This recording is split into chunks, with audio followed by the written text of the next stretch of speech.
Welcome to Haffbreedz podcast. We're not here to find your spirit animal. For all you people who don't want your spirit animal, sit back, relax, drink your Pepsi, eat your fry bread, and enjoy the show. Half-breed, that's all I ever heard. Half-breed, now I learn every word. Half-breed, I'm no good, they won't. Half-breed.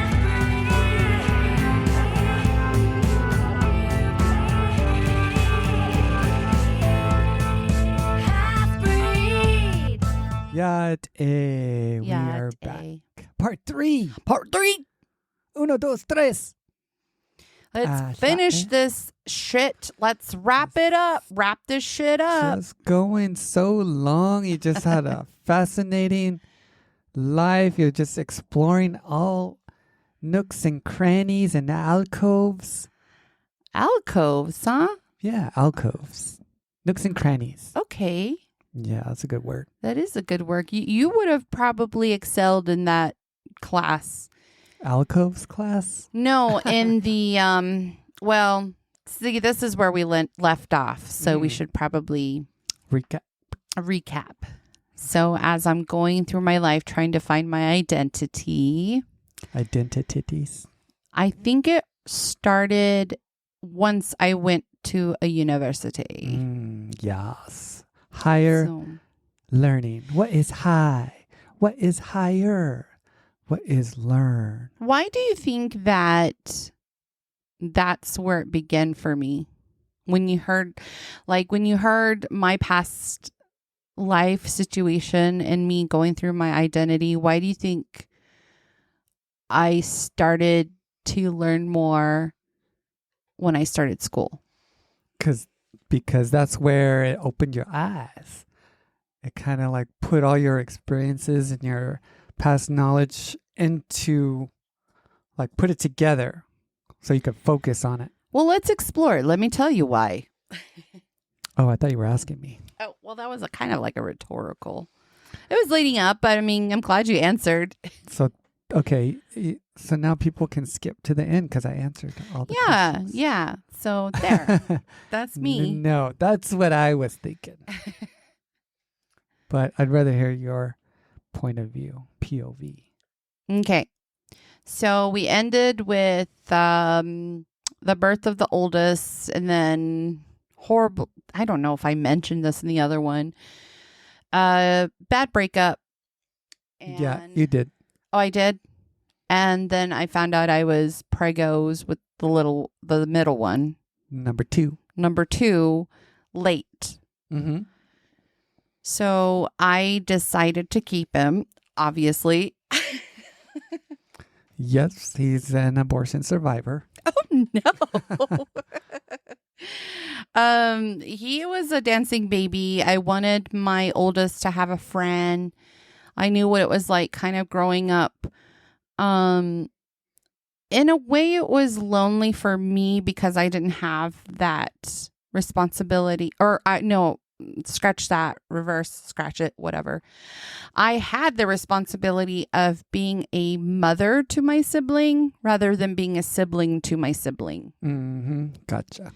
And we were kind of two different generations. So it really wasn't until we were adults that we could relate to some things. So that's why I decided on taking on the responsibility of 2 kids rather than 1. I just figured I knew I was going to be at school too, and I wanted Salem to have a buddy. No, but I wanted him to have a lifelong friend. I just always liked that idea. I would have liked that idea for myself. And that's why I wanted him to have that experience.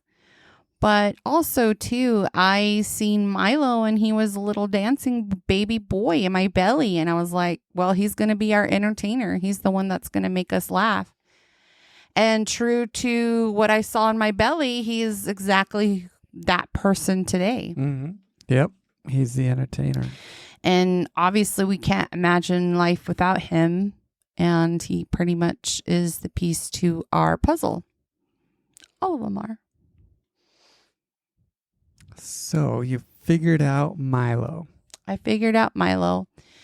Then I was on a journey to CSU, Colorado State. Yeah, that was a good move. Alone. From Phoenix to... Was it though? Yeah, I think it was.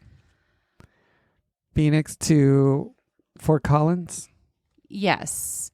So I made that journey from Phoenix to Fort Collins. I was awarded a Native Women in Science Scholarship and decided to continue my academic journey because I needed a career plan to take care of the boys. I, at that point, didn't know what the future was going to hold. I had a feeling I was going to be a single mom for a while, for a minute. I didn't know I was going to meet you. But you were looking right. No, for me. Always, babe. Always looking for you. Where are you? Where did you go? Where did you come from? Where did you go? Where did you come from? Resi-eyed Gabe. Joe. Stupid. Okay, so I ended up in Fort Collins. I decided to change my major to nutrition because I wanted to be a nutritionist. Ew. I know. Why? Because I wanted to help the people on the Navajo reservation. Diabetes was particularly high. It still is. Still is, yeah. And I just figured that I could do that. And I wouldn't learn till later that it's impossible to make those kinds of changes on the reservation because, you know, it all starts from the top. You have to have all this power. It's systemic. There's just so many issues, so many barriers that keep people from moving forward and serving their community, in my opinion. Maybe it's not an opinion. Maybe it's a fact. But that wouldn't be learned until later. So while at Colorado State, I had gone through a bunch of different things in a short amount of time. And in that time, it was probably about 2.5 years. Mm-hmm. When you got to CSU, you had your AA, right? I did. Yeah. Had my AA and I was going for the BA. And that first semester at Colorado State, so my first semester back at CSU, I was there for about 2.5 years, close to 3 years. I changed my major from nutrition to English, then to ethnic studies. And as a nutrition major, I was alone with a toddler and 5 months pregnant. I was really sick during my pregnancy and therefore missed a lot of school days due to hospitalization. It was crazy. It was no way I could have finished out that semester or nutrition in the condition I was in or in the state I was in. Yeah, so, that's a lot. Yeah. And I know I made it harder for myself when I made those decisions, but I love challenges and I was able to complete the challenge, as we know, in the end. Mm-hmm. But, the nutrition course or the nutrition degree required, organic chemistry. I was like, hell no. No, that's fun. I was like, hell no. Mm-hmm. I already had no brain cells from being pregnant. And in that year, I decided to change. Was it that year? No. Okay, so 2012 was crazy. I don't even know. Should I get into the personal things or no? No? It's up to you, but this is like, did those personal things affect who you are now? Did it change your course? Did it open your eyes? As far as identity, I wouldn't regret any of those things that happened to me. I mean, they were unfortunate. I wish they didn't happen. They didn't need to happen. Mm-hmm. Just like with my childhood, if it could have been prevented, it should have been prevented. I would have not had these traumas. But I endured more trauma. And just a few details. I did have to do therapy. 3 different types of therapy. And I think once I started those therapy sessions, that kind of helped me decide who I was. Mm-hmm. They dug in your brain. They dug in my brain. It helped me not only like figure out who I was, but just things that happened in my life and things that I can prevent as an adult, like, which I think everybody needs. I'm trying to figure out how to say these things without giving too much information that I don't really feel comfortable sharing right now. I mean, there's always a time and a place, but I don't know. Yeah, well, it's up to you. And I understand. Take your time. Okay. So therapy that's when I figured out who I was. Oh, yeah? Tell me more. I don't even know how to describe those therapy sessions that I had. Brutal, insightful. It was amazing. all of the above. Yeah. And then tied into school and what I've learned, I just started learning more about myself, not just therapies, but just understanding the outside problems. So once I started, I did nutrition for a year, and then I was like, I can't do this because it just wasn't working with me with my personal situations. And I needed the time to study for like stuff like organic chemistry, which I didn't have the proper resources to do at the time. So, once I got rid of all the negativity in my life at that point, like for good, I decided, to actually, move on. And I just want to say that I feel like acid helped. Like battery acid? A couple acid trips helped. It's enlightening, huh? It certainly helped. Hallucinogens are one of my favorite drugs. They really did help with the depression that I was having at the time. I mean, I still suffer from it, and I really wouldn't oppose to another trip.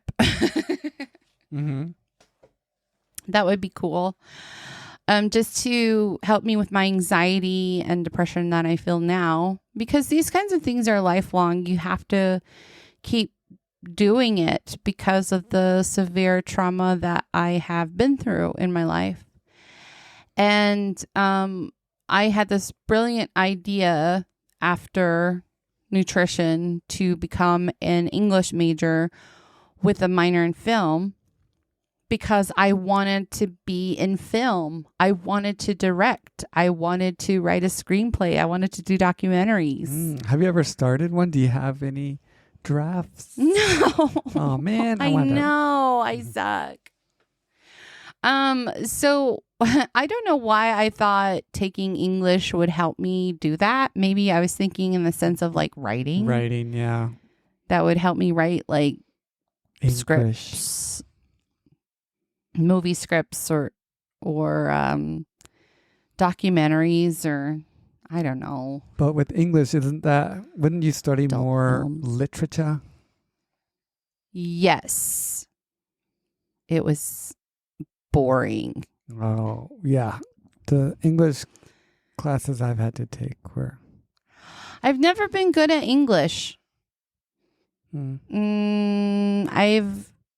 I know I have the ADD, and the English was not my subject.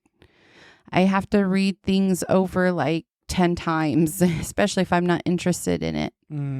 For it to sink in. No, you've been reading Bridgerton. Well, because that's discipline. Oh, and I've gotten disciplined in academia to learn how to read, smut? speed read, Oh. and to retain the information from speed reading. Oh my goodness. I always get hot. I'm in the hot seat. You are in the hot seat. Episode 3 of the hot seat. Should call it the hot seat. But, so when I was an English major with the minor in film, because I just had these silly, crazy ideas. Once again, I lived in a fantasy world, which is quite common for someone with my ability. They don't call it disability anymore, even though it is for me. So I had these silly ideas and silly dreams that I was going to do that. And you never know. Maybe one day it'll happen. Who knows? Who knows? If Matt Damon and Ben Affleck can write a screenplay, an Oscar screenplay, so can you. They were like 20 though, babe. I am double. It's okay. You can too. Their age. There's a lot of things I want to do now. But I think we're going to say that for the next episode or two. But anyways, so when I was I was only an English major for a semester, and one particular incident changed my world. I wish we had a sound machine. Like dun dun dun. Dun, dun, dun. There you go. So before we started recording this episode, excuse me, I read an excerpt from my journal entry to you. Yeah, you want to read it on here? I am so embarrassed by it, but It was hilarious. Well, some parts. fuck you. No, it was traumatic. It was sad. Yeah.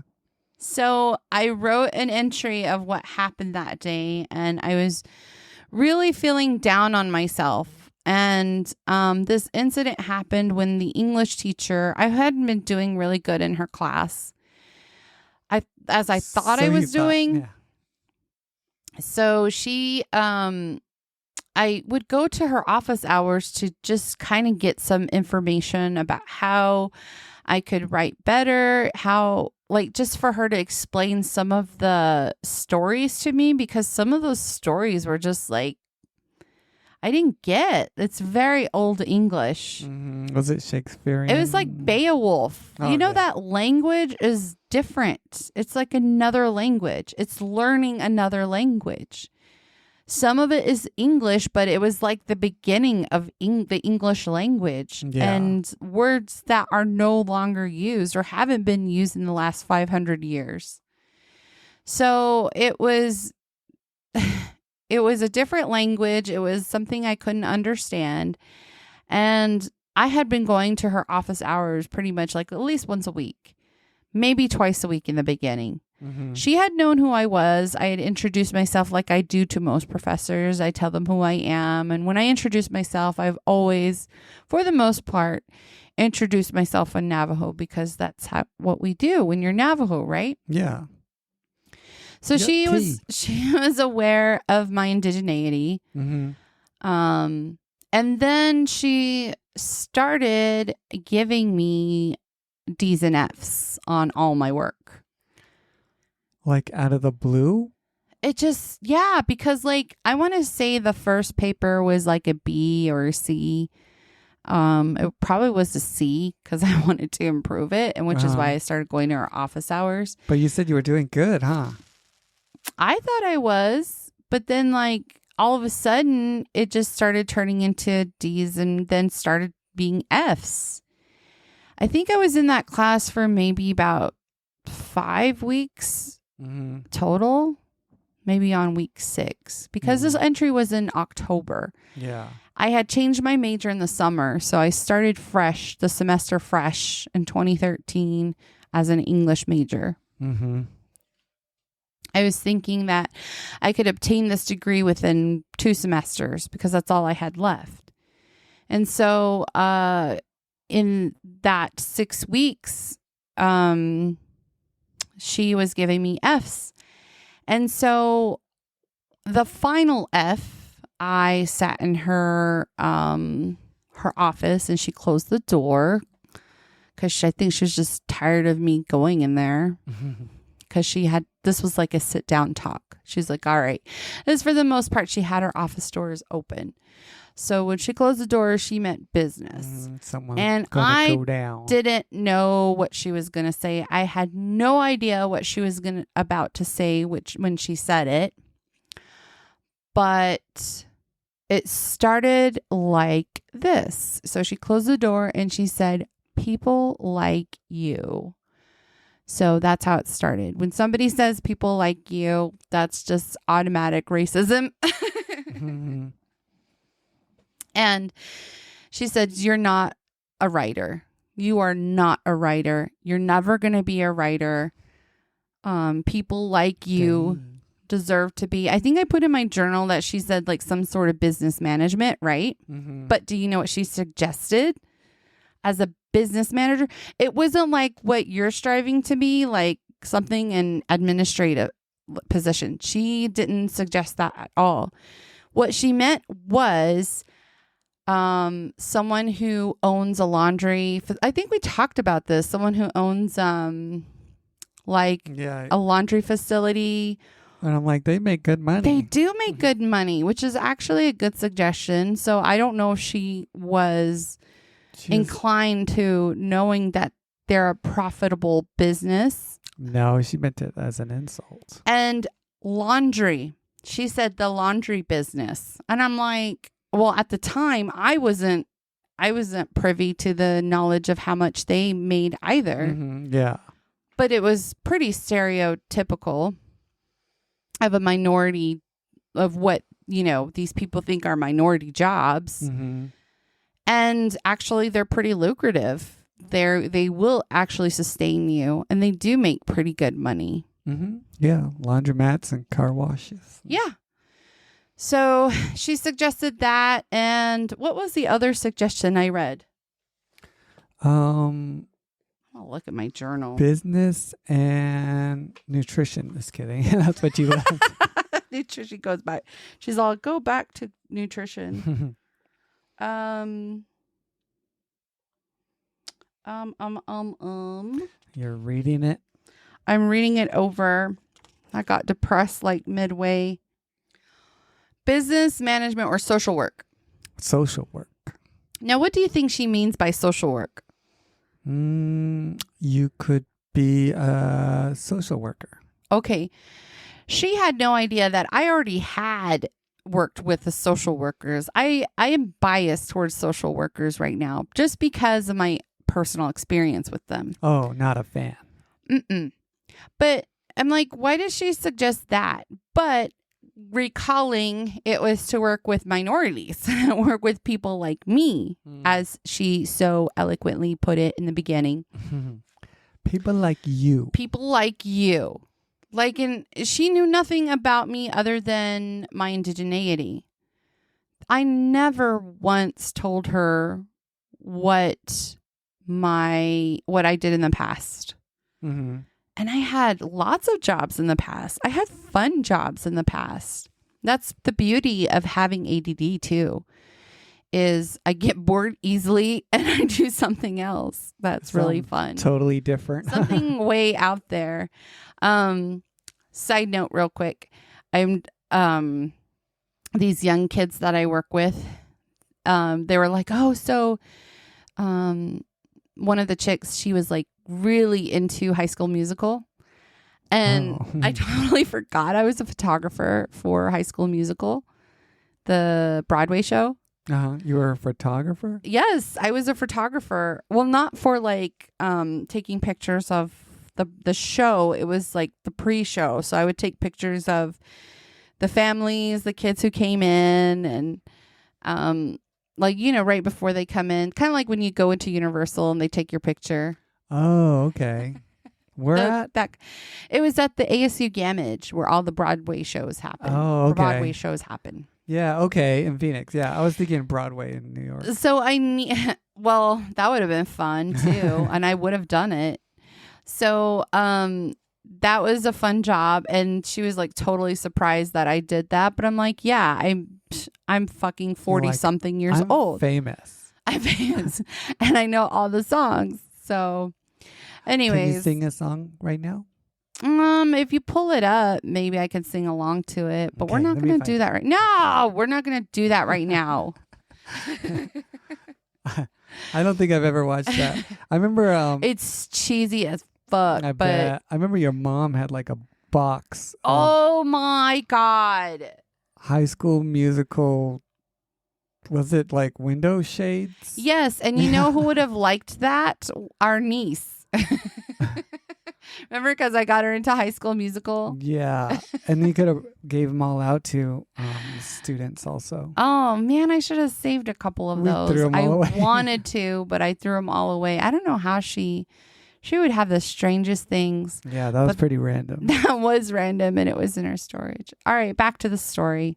Back to the question at hand. So this bitch, back to this bitch. This old bitch. So she went on for like 45 minutes just putting me down Dang. and so her being office fucking time, racist. when you're there to study, that she just did that to you the whole time. Yes. And I was holding back a lot of tears. It took everything within me to not break down in her office because I didn't want her to see me like that. And That's probably what she was trying to do.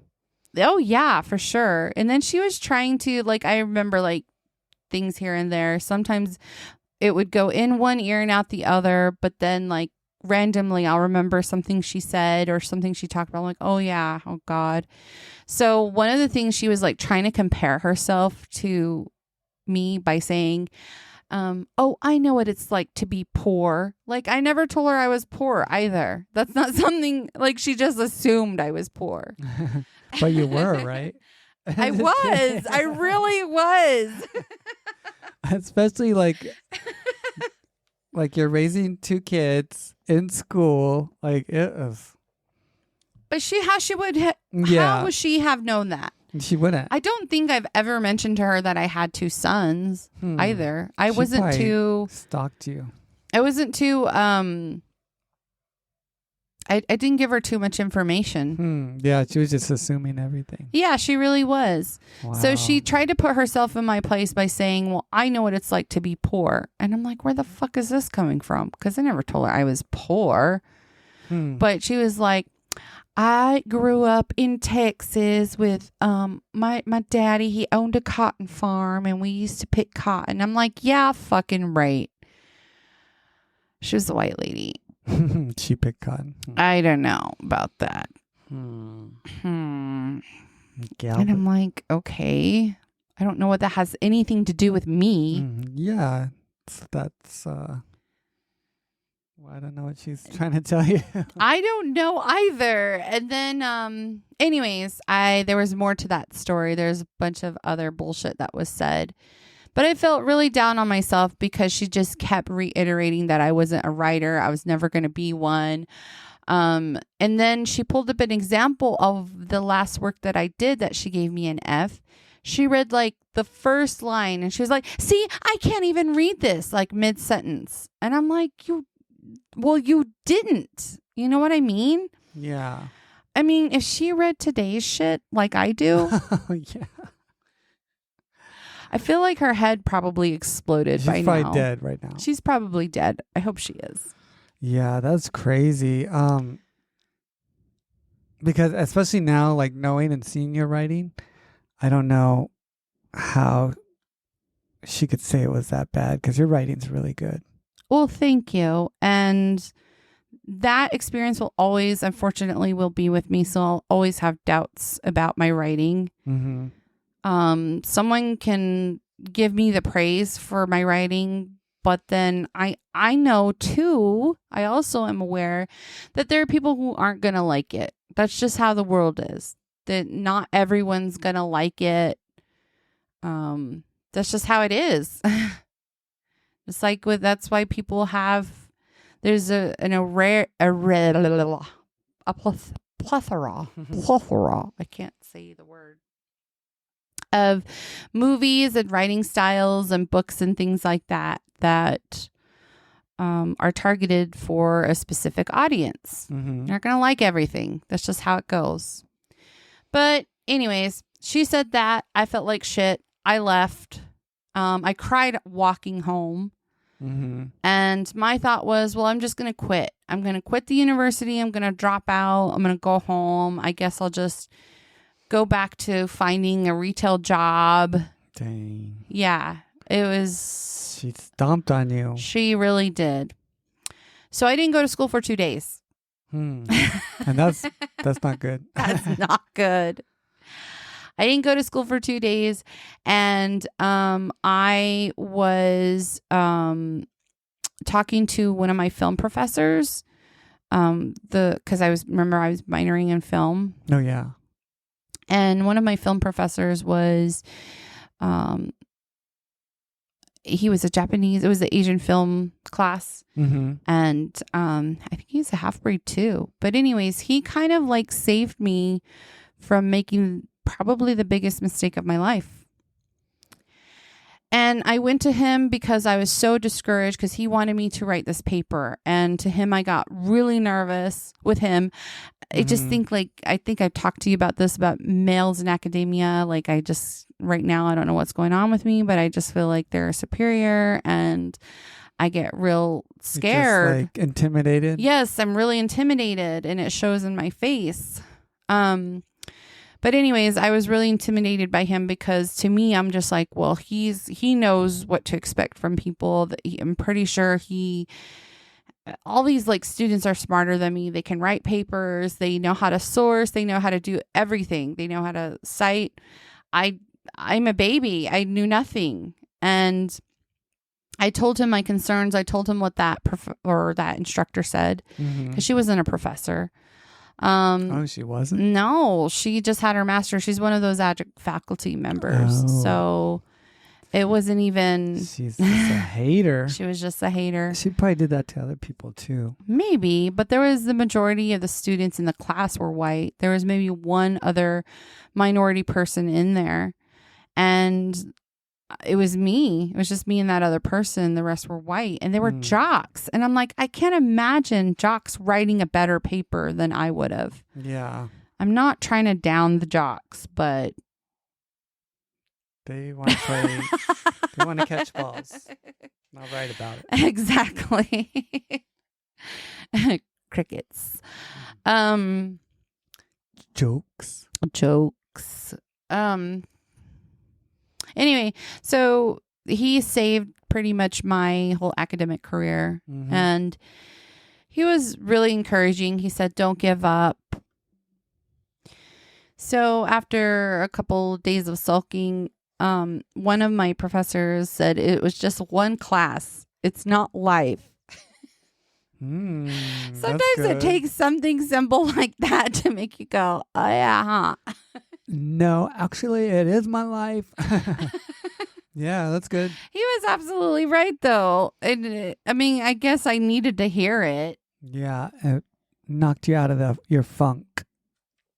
It did, because I mean, that's the anxiety part too, is just all these negative thoughts. It keeps going. It doesn't stop. It gets worser and worser. It does. And it really does take maybe somebody. It's really hard to get yourself to come out of that. And if you do, all the more power to you. You're really well disciplined. It does take discipline to get out of that mindset. Is that like at night? Like you're looking around and then you say, oh, I think I see something. And then your mind just keeps playing more and more tricks on you. You think there's monsters out there in the dark. Kind of, yeah. Like, what if it's this? What if someone's trying to come in? What if somebody's already inside? What if someone's in the shower? What if someone's behind the door? What if someone's crawling in the windows? Those are pretty much things I think about every night. Yeah. That's me with like really bad anxiety. I know it's intensified since my mom died.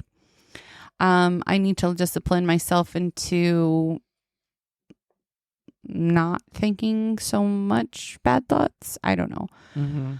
I know I need to restart that therapy session again just so I could help myself get out of that funk.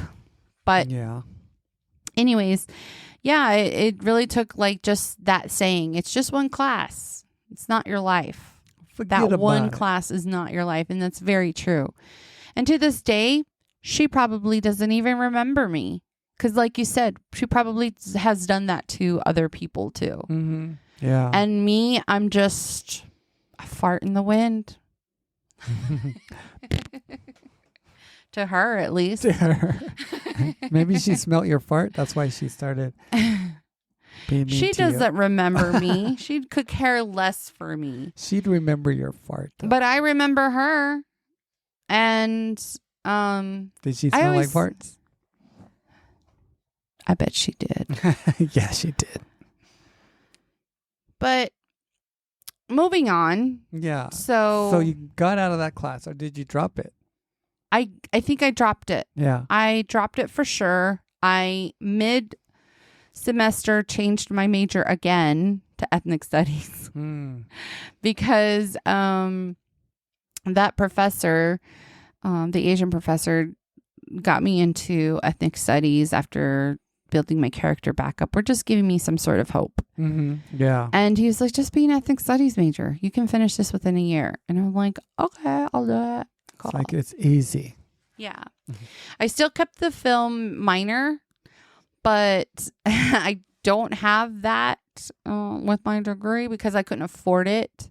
Oh. I was off by like 1 or 2 classes for that minor. It sucks. Like now that I do these degree certifications, there's like one student who had 3 freaking minors Oh, wow. with I her didn't know- bachelor's. I didn't know you could get that many. You could. She finished 2, but the one minor, she was missing 1 class and she's like, just take it off. Just remove the minor.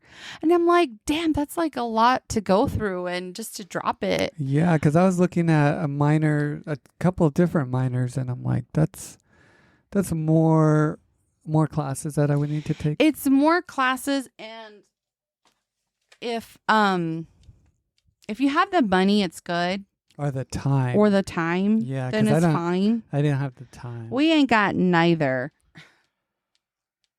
I just So- want to get done. And move on and move up. And that's the goal right now. So if you went back to CSU, could you add that minor back on? No, I think it's only for undergrads. Minors you can only get with undergrad degrees. So anyways, I switched to ethnic studies, and that's kind of like where I learned more about indigeneity or my identity, understanding the histories, understanding the problems that lie within what's already going on. And here's where I think today has shifted, because like I do get like the newer generation, Young kids. even like today's generation, we already know that things are fucked up. Like we know things are shitty. Do we want to go to school to learn about it? I don't think so. I don't think that's where it lies. I think more people are decolonizing, which I'm happy about. Mm-hmm. They're learning, and they want to learn ways to decolonize. That's why I've always been about reclaiming indigeneity, at least for myself. I think that's important because it's like, all right, the shitty things have already happened. I have generational trauma. I have personal trauma. I have lived through everything.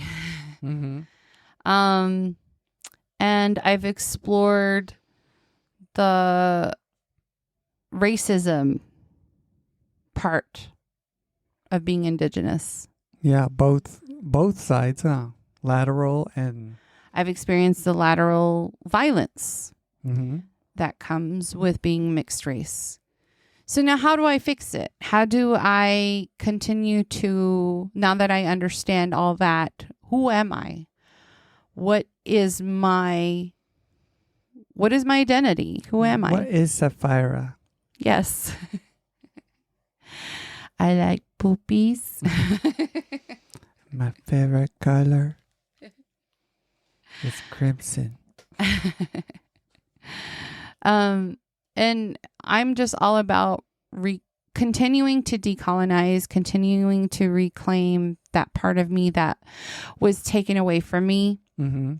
That part of me that I never knew. So I'm discovering new things about myself, about my identity, about my people, about my culture, about traditions. I'm trying to hold on to it. Yeah.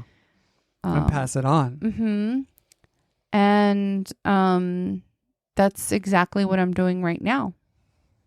Gotcha. So I identify as Dene first. Mhm. Dene. Once in a while, I'll be like, I'm a white girl. no. No. I know. I'll claim the Italian, but I ain't claiming nothing else. I'm just kidding. No linguine, no spaghetti. Although the stupid 23andMe has got me curious about my Pelicana side. Oh, yeah. What was it saying? It's gotten really creepy and crazy. What pisses me off about this whole indigenous identity thing, and I don't, because I've seen on there that some of my cousin have taken the 23andMe. Uh-huh. So I'm not sure what it says on their report. But I remember when I first got the report, it said I was more indigenous than I was European. Yeah.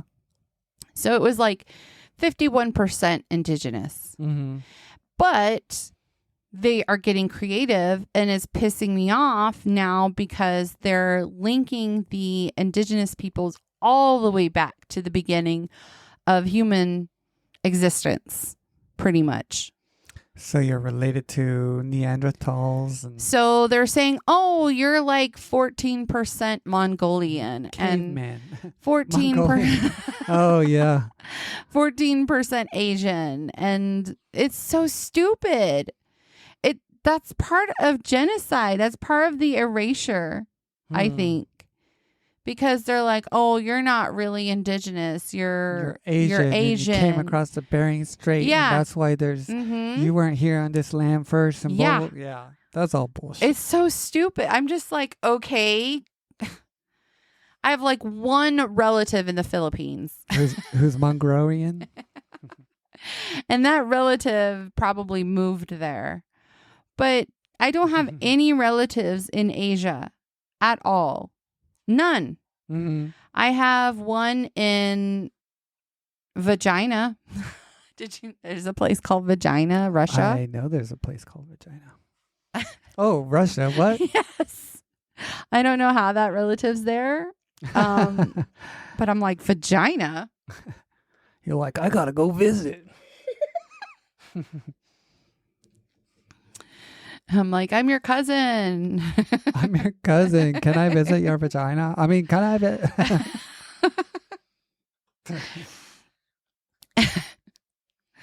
But then I've got a bunch of relatives here in the U.S., Alaska, Gallup.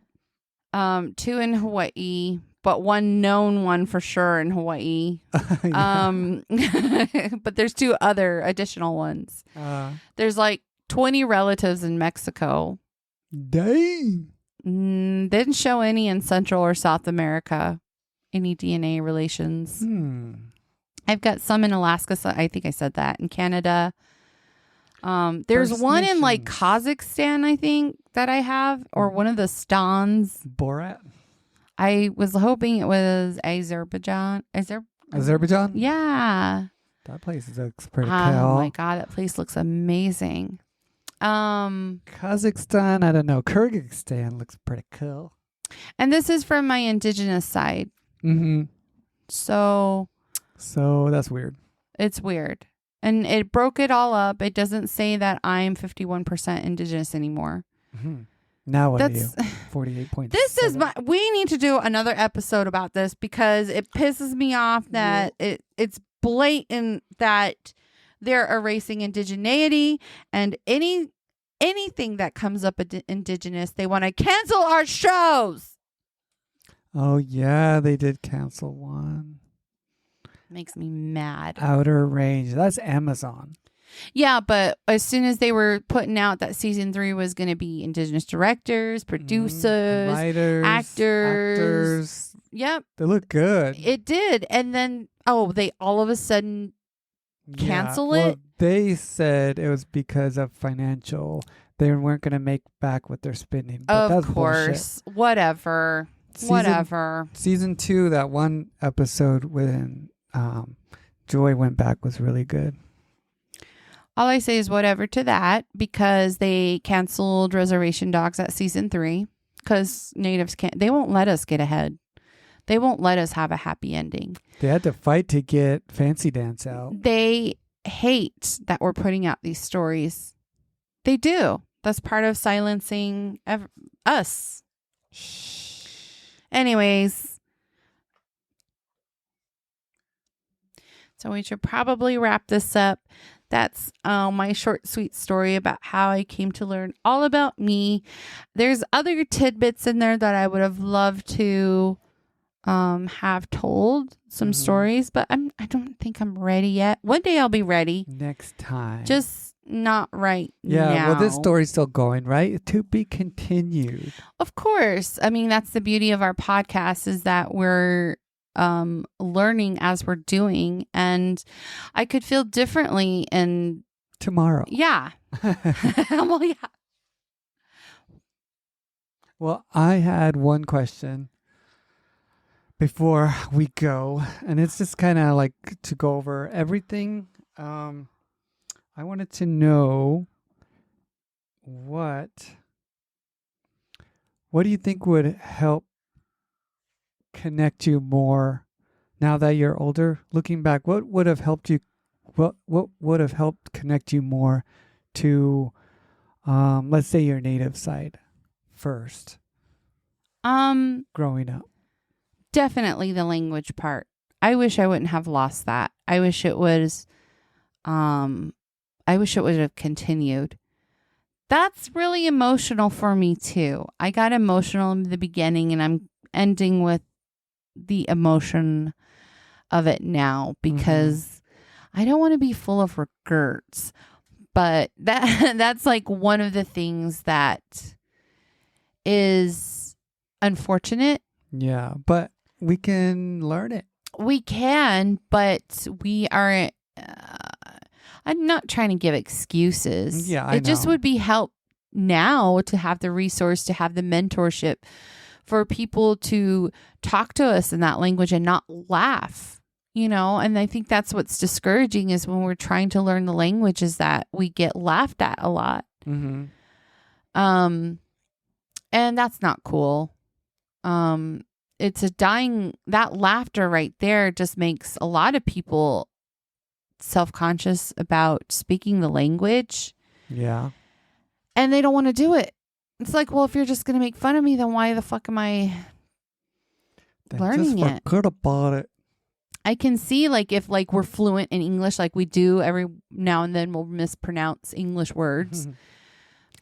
But we're not complete morons, everyone. We know the real words. We just think it's funny. We just say language, and we say, but it's so funny when people make fun of people who are learning English, and here they know other languages. Like, yeah, they know like 4 other languages fluently. So that's pretty amazing.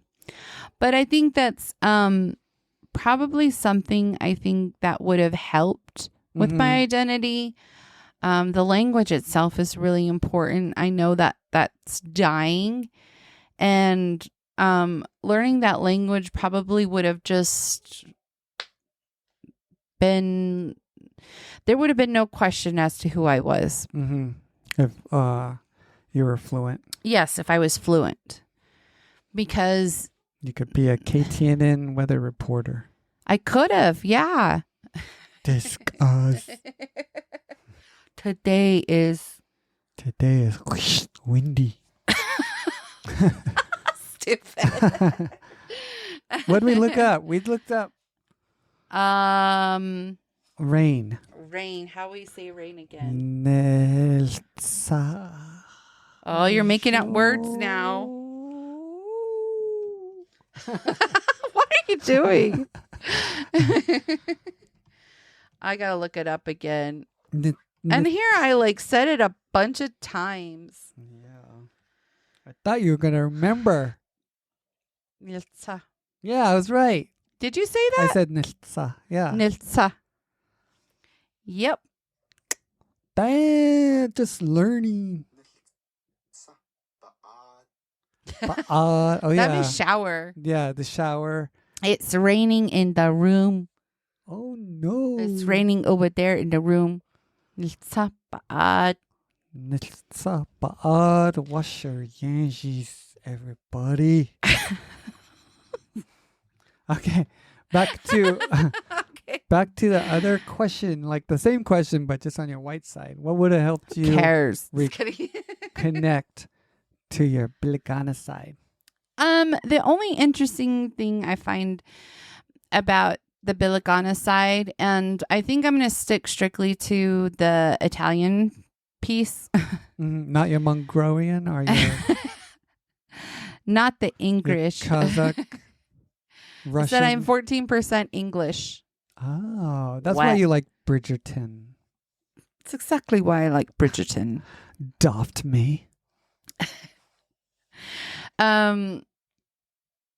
Well, that would be interesting too, just in case we go. But if we go, I probably want to. Go to England?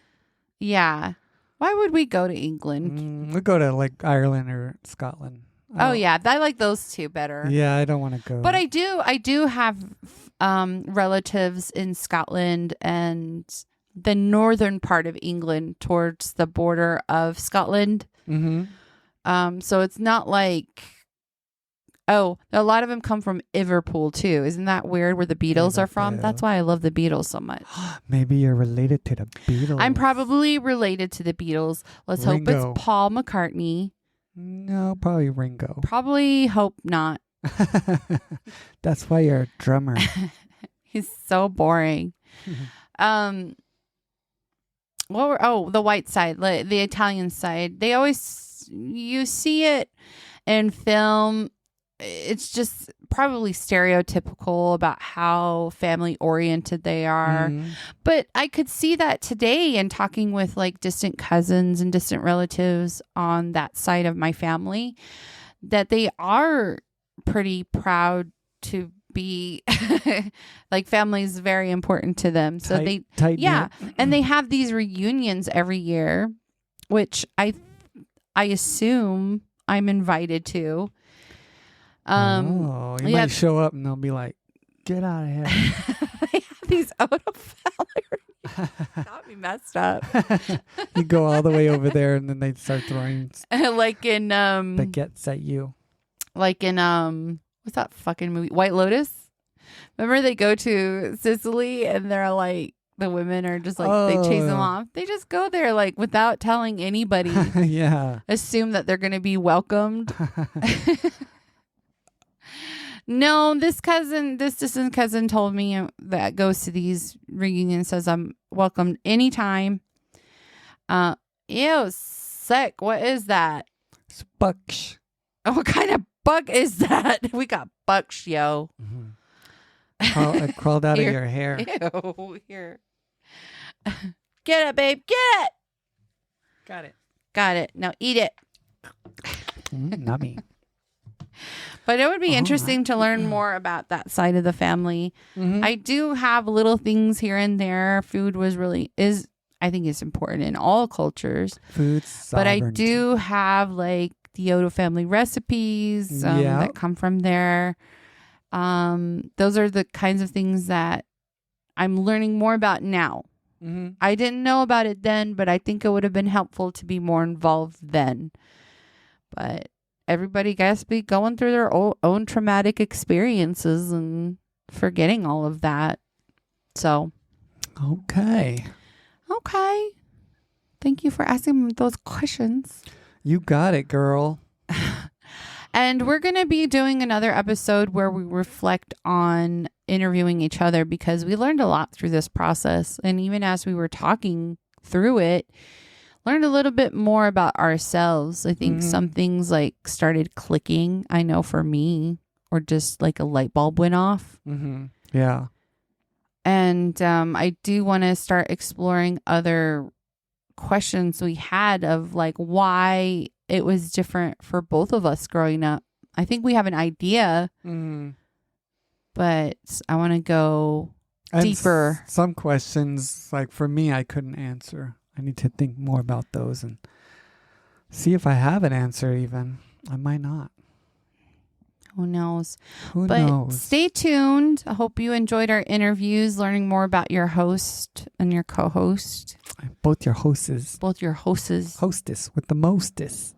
That's me. All right. Well, see y'all later. Hakone. Bye-bye.